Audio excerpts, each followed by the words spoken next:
In this session, we are discussing thrashing, very important concept, thrashing. Now, what is thrashing?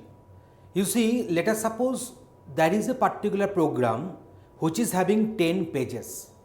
Out of them, 5 pages I have loaded in 5 different frames. In the page map table, I have done the reflection accordingly.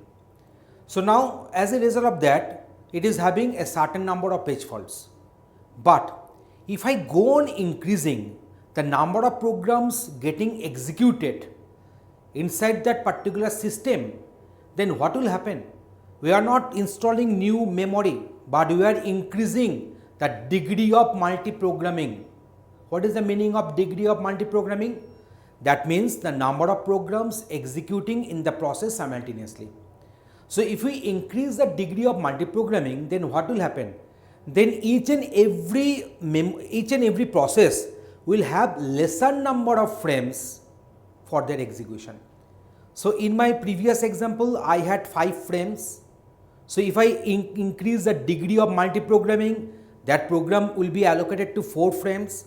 If we increase the degree of multiprogramming more than that, then it might be getting allocated for 2 frames. Then what will happen? All the programs during execution, they will face a page fault. The page fault occurrence probability will be drastically high.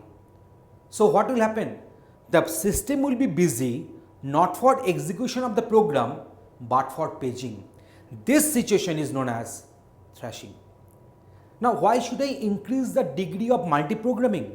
Because if I increase the degree of multiprogramming, then in that case multiple programs will be existing inside the computer's memory.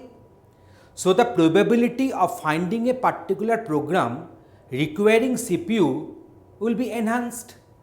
And if always CPU can keep itself busy finding a program from the memory which is requiring its interaction, then the CPU utilization will be high. So obviously we should have an aim to make the CPU utilization maximum.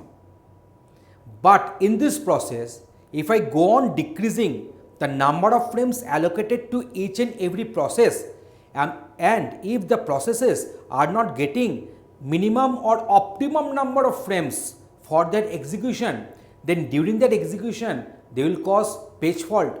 As a result of that, the system will be busy for paging, for page fault handling, not for execution.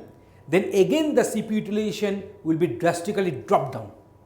And that has been depicted in this particular graph. Along the x-axis, we have plotted degree of multiprogramming. Along the y-axis, we have plotted CPU utilization. So if we go on increasing the degree of multiprogramming, the probability of finding a process existing in the memory requiring CPU execution, CPU processing will be high. So the CPU utilization will be enhanced. But if you are not purchasing memory, you are not installing new memory, within the same amount of physical memory, you are going to increase the degree of multiprogramming. Then what will happen? After some time, this particular CPU utilization will be dropped down in a very sharp way, and this phenomenon is known as thrashing. So what is thrashing?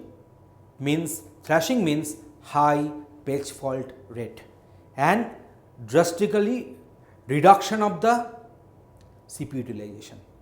So obviously a process requires optimum number of frames for its execution. I think you have got the logic.